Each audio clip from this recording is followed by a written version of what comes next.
নমস্কার বন্ধুরা, আপনারা সবাই কেমন আছেন? আশা করি সবাই ভালো আছেন। চলুন আজকে সবাই মিলে বালুঘাটের চকবিগুর এক মন্দির থেকে ঘুরে আসি।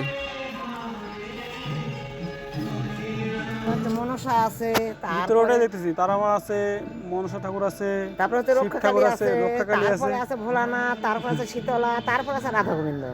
রাধা গোবিন্দ কিন্তু ওদিকে খুব সুন্দর, হ্যাঁ। একদম 11 মিনিট ঘুরে দেখলাম ঘোড়াটা একদম সাজানো একদম একবারে সুন্দর একবারে। এই কিছুদিন আগে পুজো হলো না এখানে? হ্যাঁ, এই তো অঘ্রাণ মাসে হলো দুটো পুজো হলো। শনিবার দিন হলো কালী পুজো, আর হচ্ছে এই তো রবিবার দিন হলো এই যে শীতলা পুজো। কি যেন একটা পূজা হলো, বললো যে ওই পুজো নাকি রাতের বেলা মহিলারা দেখে না নাকি বলে? না, এখন দেখে, এখন দেখে না, আগে ওই যে বরকা কালী ওটা, ওটা হ্যাঁ, ওটা আগে হচ্ছে কেউ হচ্ছে দেখতো না, এখন হচ্ছে সবাই দেখে এখন। তো এখানে হয় আগে, এখানে গান হবে একটু, তারপরে হচ্ছে পুজো হবে। পুজো হওয়ার সাথে সাথে 1 মিনিটও রাখবে না, কালীটা নিয়ে যায় একবার হচ্ছে পুকুরে দিয়ে দেবে। এখান থেকে তখন ওই যে ওখানে একটা ক্লাব আছে না, কৃষ্ণপদ, ওখানে তখন সারা রাত গান হবে। ওখানে হচ্ছে সরকারি পূজা হয় এখন।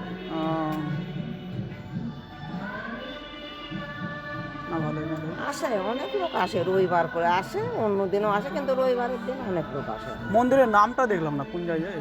মন্দিরের নাম এখনো হচ্ছে দেয়নি, দেবে। হ্যাঁ, দেবে, কাজ শেষ হলে পরে নামটা দিবে আর কি। এখনো হয়নি তো, সে মন্দিরের কাজ চলছে না। হ্যাঁ, তো অনেকদিন থেকে কাজ চলছে। হ্যাঁ, অনেকদিন থেকে তো কাজ চলছে। হ্যাঁ হচ্ছে, কিন্তু এখনো হচ্ছে না, কিন্তু মালিকের হচ্ছে না, শেষ হচ্ছে না, মন মতো হচ্ছে না আর কি, শেষ করুক আগে।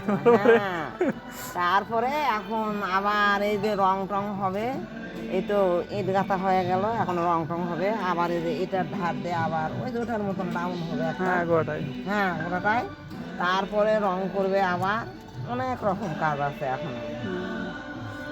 কাজ শেষ হবে তারপরে রং, মানে নাম দিবে মন্দিরে। হ্যাঁ হ্যাঁ, নাম দিবে, এবং হচ্ছে ধরো যে হচ্ছে কোন পূজা কোন দিনে হবে সেটা হচ্ছে লেখা থাকবে।